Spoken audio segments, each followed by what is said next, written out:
पाकिस्तान की जानिब से इंडिया को जवाब दे दिया गया है, मोदी को जवाब दे दिया गया है कि बाज रहो, ख़बरदार रहो और हमले का सोचना भी ना। पाकिस्तान के ऊपर हमले का सोचा तो उसका ऐसा मुंह तोड़ जवाब दिया जाएगा, ऐसा करारा जवाब दिया जाएगा कि तुम्हारी नस्लें भी याद रखेंगी। देखिए ये वही वाली, ये जनरल आसिम ने जिस तरीके से अभी चंद दिन पहले बलूचिस्तान के अंदर हमला करने वालों को, बलूचिस्तान के अंदर अलहदगी पसंद वालों को जनरल आसिम ने कहा था कि आपकी 10 नस्लें भी बलूचिस्तान को हमसे अलग नहीं कर सकती, हमसे जुदा नहीं कर सकती, तो आप हमला करने का सोचे भी ना। यही वो जवाब आज जनरल आसिम की जानिब से इंडिया के वज़ीर-ए-आज़म नरेंद्र मोदी को दिया गया है कि आपने हमला करने का सोचना भी नहीं, आपने पाकिस्तान की तरफ मैली आंख से देखना भी नहीं। आपकी आने वाली 10 नस्लें भी पाकिस्तान के ऊपर हमला नहीं कर सकती, पाकिस्तान के ऊपर एडवेंचर नहीं कर सकती और पाकिस्तान का कुछ बिगाड़ भी नहीं सकती। ये बड़ी क्लियर वार्निंग जो है वो पाकिस्तान की जानिब से इंडिया को दे दी गई है। देखिए इसका एक पूरा बैकग्राउंड है, इसका पूरा कॉन्टेक्स्ट है। असल में तो ये वाक़या होता है 22 अप्रैल को पहलगाम के इलाके में। ये जो पहलगाम के इलाके के अंदर वाक़या पेश आता है मकबूजा जम्मू कश्मीर के अंदर, जो कि एक फ़ॉल्स फ्लैग ऑपरेशन है। देखिए फ़ॉल्स फ्लैग ऑपरेशन क्या होता है? फ़ॉल्स फ्लैग ऑपरेशन आपने पाकिस्तान के अंदर भी इमरान खान के ज़रिए से ये टर्म सुनी है। ये 9 मई को इमरान खान अक्सर जो है फ़ॉल्स फ्लैग ऑपरेशन कहता है और इमरान खान की जानिब से कहा जाता है कि ये एक फ़ॉल्स फ्लैग ऑपरेशन किया गया पाकिस्तान के अंदर। बिल्कुल उसी तरीके से सेम यही स्ट्रैटेजी के मुताबिक जो है इंडिया की जानिब से मुख्तलिफ मौक़ों के ऊपर फ़ॉल्स फ्लैग ऑपरेशन किया जाता है। और फ़ॉल्स फ्लैग ऑपरेशन करने का मकसद ये होता है कि वहाँ पर लोगों को मारा जाए, वहाँ पर बेकसूर लोगों को उनको सूली चढ़ाया जाए, उनको अपने मफादात की भेंट चढ़ाया जाए, उनको मारा जाए, उनको हलाक किया जाए, उनके ऊपर फायरिंग की जाए, उनके ऊपर हमला किया जाए, उनके ऊपर ख़ुदकुश हमला किया जाए या कोई भी हर बात करना इस्तेमाल करके तो वहाँ पर खून खराबा किया जाए। ये पहला जो उसका फ़ेज़ होता है, ये पहला उसका मामला होता है। पहले मामले के अंदर वहाँ पर खून खराबा किया जाता है। जैसे ही खून खराबा होता है सब कुछ प्लान होता है। यही फ़ॉल्स फ्लैग ऑपरेशन का मतलब ये होता है कि बहुत सारी चीज़ें प्लान करके तो उसके बाद चीज़ों को आगे बढ़ाया जाता है। तो पहला ये स्टेज आता है कि एक फ़ॉल्स फ्लैग ऑपरेशन किया जाए। फ़ॉल्स फ्लैग ऑपरेशन करने के बाद जो वहाँ पर प्रोपेगेंडा किया जाता है, जो वहाँ पर एक पूरी मुहिम चलाई जाती है, कैंपेन चलाई जाती है कि पाकिस्तान के ऊपर जो है इसका इल्ज़ाम लगा देना। आपने ना उसकी तहकीकात की, ना आपने उसकी इन्वेस्टिगेशन की, ना आपने उसको चेक किया, ना आपने उसको परखा, ना उसकी जांच पड़ताल की। इधर हमला होता है, 2 मिनट नहीं गुजरते और इंडियन टीवी चैनल्स के ऊपर बल्कि तमाम की तमाम जो उनकी लीडरशिप मौजूद है, वो चाहे मिलिट्री लीडरशिप है, वो चाहे उनकी सरकार है, उनकी हुकूमत है, मोदी है, कोई है, वो क्या करते हैं कि वो पाकिस्तान के ऊपर इल्ज़ामात लगाना शुरू कर देते हैं, पाकिस्तान के ऊपर उसका इल्ज़ाम लगा देते हैं, पाकिस्तान को उसका ज़िम्मेदार करार देते हैं और कहते हैं कि ये पाकिस्तान ने हमला किया, जबकि पाकिस्तान का उसका दूर दूर तक कोई ताल्लुक़ वास्ता नहीं होता। कहाँ जम्मू कश्मीर के अंदर ये वाक़या पेश आता है, उसके अंदर ऐसी बंदूकें और गनें इस्तेमाल होती हैं जो कि अफ़गानिस्तान के अंदर से मिल जाती हैं। अफ़गानिस्तान के अंदर जो अमेरिका असला छोड़ कर गया था वो वहाँ पर इस्तेमाल हो रहा है। तो कहाँ अफ़गानिस्तान, कहाँ अमेरिकी असला, कहाँ जम्मू कश्मीर, पाकिस्तान का उसके साथ क्या लेना देना। लेकिन पाकिस्तान के साथ ज़ोर ज़बरदस्ती के साथ, फ़ोन्स के साथ उसको जोड़ दिया जाता है। ये सेकेंड फ़ेज़ होता है।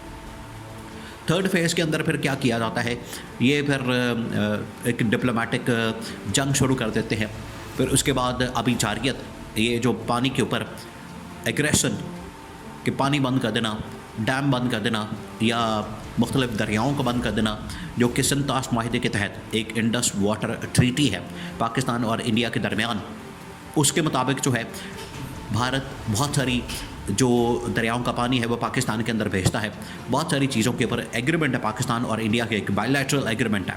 इसको यूनिलैटरली यानी कि अकेला इंडिया ख़त्म नहीं कर सकता, उसके पास पावर नहीं, उसके पास इख्तियार नहीं, उसके पास अथॉरिटी नहीं, ना उसके पास इसका राइट है। लेकिन वो क्या करता है कि संतास माहिदा और इंडस वाटर ट्रीटी जो है उसके ऊपर ये खिलाफ वर्जी करता है, उसके ऊपर सस्पेंशन कर देता है, उसको बातल कर देता है, उसको बंद कर देता है, डिप्लोमेटिक ताल्लुकात ख़त्म करती है।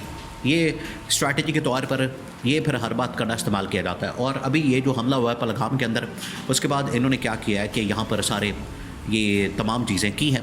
इन्होंने यहाँ पर ये सारा कुछ बंद कर दिया। पहले इंडस वाटर ट्रीटी, संतास माहिदे को ख़त्म किया। उसके बाद इन लोगों ने वहाँ पर अपने सफारतकार जो पाकिस्तान के अंदर मौजूद है उनको वापस बुला लिया। इंडिया के अंदर जो पाकिस्तानी सफारतकार हैं उनको वहाँ से निकाल दिया। वहाँ पर जो पाकिस्तानी मौजूद हैं उनको निकालने का हुक्म दे दिया। तो इस तरह के इक़दाम डिप्लोमेटिकली किए जा रहे हैं ताकि पाकिस्तान और इंडिया के दरमियान जो ताल्लुकात हैं उनको ख़राब किया जाए, उनको बिगाड़ा जाए और तसव्वुर ये दिया जाए, क्योंकि इसके अंदर पाकिस्तान ज़िम्मेदार है। पहले ये इल्ज़ाम लगाया गया, इल्ज़ाम लगाने के बाद इस तरह के इक़दाम किए गए कि पाकिस्तान इसका ज़िम्मेदार है, तो इस वजह से हम ये इक़दाम कर रहे हैं और पाकिस्तान के ऊपर थर्ड स्टेज में फिर हमला करने की बात की जाए। अब हमला करना कोई इतना आसान तो नहीं है। वैसे ही पाकिस्तान और इंडिया दो एटमी ताकतें हैं, ये आपने बात जहन में रखनी है। ये दोनों एटमी ताकतें हैं, तो एटमी ताकतों की अगर जंग हो जाती है, एटमी ताकतों के दरमियान अगर जंग छिड़ जाती है, एक फुल फ्लैच जंग शुरू हो जाती है और बाकायदा ये एटमी हथियार, मिसाइल, ये तमाम चीज़ें इस्तेमाल हो जाती हैं, तो आप सोचें इस खत्ते का क्या बनेगा, इस खत्ते के लोगों का क्या बनेगा, इस खत्ते की आवाम का क्या बनेगा, यहाँ के लोगों के ऊपर क्या क़यामत बर्पा होगी, कौन सी क़यामत आ जाएगी। तो ये यहाँ पर बैठे हुए तमाम जो टॉप लीडरशिप है दोनों मुल्कों की, उनको सोचने की इस हवाले से ज़रूरत है कि हमने इस तरफ नहीं जाना, हमने मामला इतना नहीं बिगाड़ना, हमने चीज़ों को उस तरफ लेके नहीं जाना, हमने मामलात को उस तरफ लेकर नहीं जाना कि जिसकी वजह से इस खत्ते के अंदर पाकिस्तान और इंडिया के दरमियान एक एटमी जंग शुरू हो जाए। अगर एटमी जंग शुरू हो जाती है तो उसका नुकसान पूरे खत्ते को होगा, उसका नुकसान पूरे इस रीजन को होगा, यहाँ पर सिक्योरिटी को होगा, यहाँ पर हालात व वाक़यात को होगा। पूरा रीजन हिल जाएगा, पूरा खित्ता हिल जाएगा, उसका नुकसान देखें कितना होगा। इस वजह से ये इनको जहन में रखने की ज़रूरत है, इसके हवाले से इनको बात करने की ज़रूरत है और पाकिस्तान के ऊपर हमला करने के लिए ये बिल्कुल तैयार हो जाते हैं, क्योंकि इसका बैकग्राउंड है। तो इसके जवाब में फिर ज़ाहिरी बात है फिर पाकिस्तान चुप तो नहीं रहेगा, पाकिस्तान इनका मुंह तो नहीं देखेगा, पाकिस्तान इनका मुंह देख के तो चुप करके बैठा तो नहीं रहेगा, हाथ पे हाथ रख के तो नहीं बैठेगा, मक्खियाँ तो नहीं मारेगा। फिर इनको जवाब दिया जाएगा, इसको रिस्पॉन्स दिया जाएगा और ये रिस्पॉन्स, ये जवाब जो है वो पाकिस्तान के इस्टेब्लिशमेंट की जानिब से, पाकिस्तान की फ़ौज की जानिब से बड़ा तगड़ा दिया है। इनको बता दिया गया, वार्निंग दी गई, इनको कहा गया कि आप बाज रहें, बंदे के पुत्र बन जाएं, इंसान के बच्चे बने, आप ये जो हरकतें कर रहे हैं इसका जवाब दिया जाएगा। तो इसकी जानिब से ये जो कहा गया, अब इसके ऊपर पाकिस्तान की इस्टेब्लिशमेंट तो डट गई है, पाकिस्तान की इस्टेब्लिशमेंट ने तो इनको बता दिया है और पाकिस्तान ने, पाकिस्तान की फ़ौज ने, पाकिस्तान की हुकूमत ने, पूरी कौम ने, पूरी कौम ख़ास तौर पर इस वक्त पाकिस्तान की फ़ौज के साथ खड़ी है और उन्होंने भी इस बात का ऐलान किया कि किसी किस्म का हमने इसके ऊपर कॉम्प्रोमाइज़ नहीं करना और मुंह तोड़ इंडिया का जवाब देना है।